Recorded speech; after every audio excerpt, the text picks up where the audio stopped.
Hey, so you've gotten into school, you got some funding, or maybe you didn't get any funding at all, and now you're wondering, how on earth will I fund my education? So in today's video, I'll share with you how you can get graduate assistantship positions, and at the end of the video, I'll also share the resource that you need to get started. Let's get into it. What's up, my friends? So I'll share with you right now steps you need to follow for you to get graduate assistantship positions. And I know you're like, wait, some people already got graduate assistantship positions that came with their admission offer, but I didn't get anything. Can I still get a graduate assistantship position? The answer is yes. And yes, you can also get it while you're still in your home country. So just follow these steps and I believe you will get an assistantship position that would help you fund your education. So that said, let's start with step number one. Step one is you need to email your school and ask them when you can apply for graduate assistantship positions. So there are a couple of or many positions that are run, or the recruitment is run by the department. That's the program you're going in for. So you can email them after you've gotten your admission offer. Just email the office and ask them, when can I apply for graduate assistantship positions within this department, this program? And they'll tell you when that portal opens and you want to be one of the first set of people to apply and put your best foot forward. So that is step number one. Email the school and ask when you can apply for those positions. Two is talk to an advisor. So if you're going in for a program where you've been assigned an advisor, this is a great opportunity for you to ask that advisor, hey, please, I am looking to get graduate assistantship positions to fund my education or to fund my program here at this school. Could you please guide me? And because they know you, they know your background, they've reviewed your profile and all of that, they are usually the best people to guide you. They'll tell you, oh, I know this other person, or I know this other department that I think fits your profile, and you can talk to this person. So talk to your advisor. Now, if you don't have an advisor, like you're not going in for a program where you've been assigned an advisor, then you should talk to someone that the school has introduced you to. So I remember that when I was going in for my MBA program, I had requested to speak with a current student as part of the application process. That person who is a current student or a professor that you spoke with as part of the application process, that's another resource for you to ask for graduate assistantship positions. So you can ask them, did you get assistantship positions, or do you know how I can get these positions? This did not come with my admission offer and I would really love your guidance. So that is step number two. Ask an advisor, ask someone that you've interacted with as part of the application process. Step number three is for you to reach out to other people, make connections with professors, with other departments, with other people in other programs. Now, this is where I think the opportunity really is. After you've done step one and two, this is the other option that you have. Now, what I want you to do is follow these steps. This will help you, or these steps will help you make connections with professors and other people that work in other places, maybe in your department, but also in other departments within the school, and you can get graduate assistantships this way. So this is what I need you to do.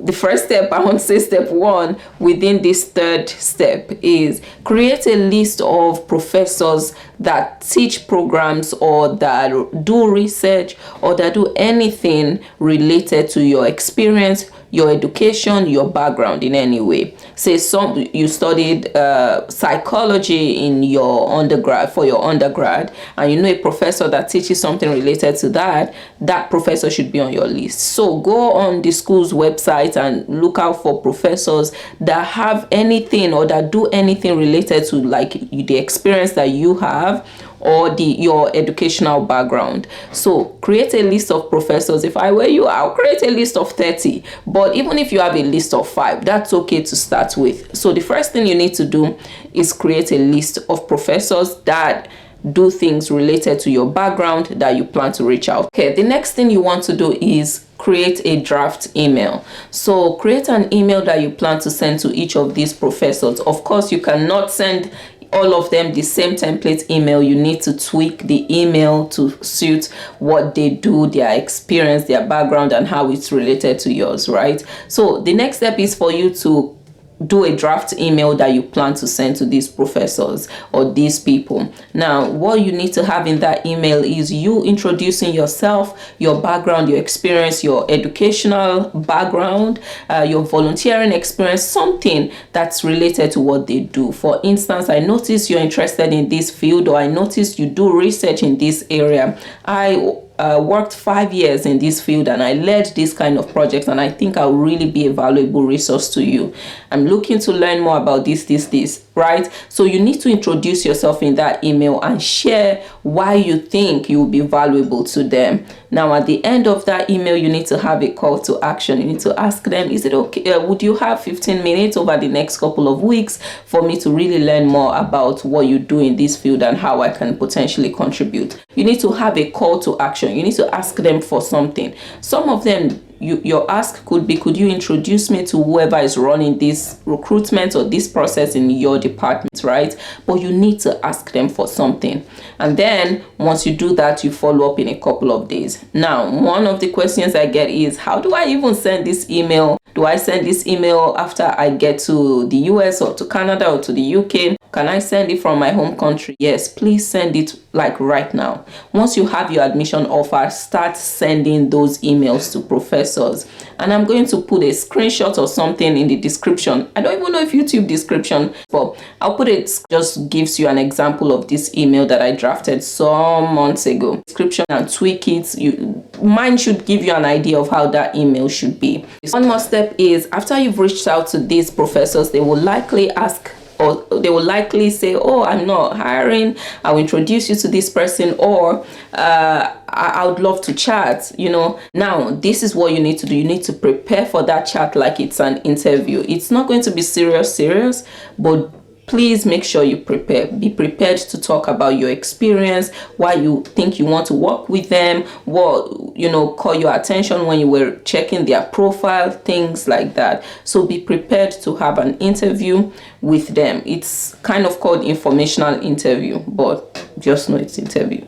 And then the other thing is, make sure you also highlight your experience teaching, because beyond graduate assistantships, there are also teaching assistantships and research assistantships, and this is the same process you follow if you want any of these three. So highlight experiences that you have where you've had to teach people. Maybe you taught at a public school, maybe even elementary school.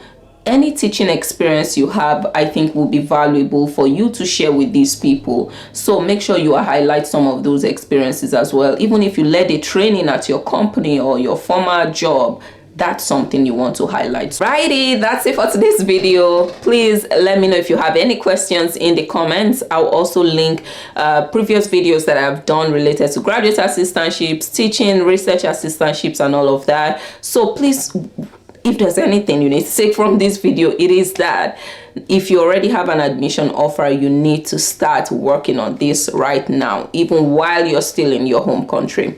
I hope this was valuable. Put your questions in the comments, and I'll see you in the next video.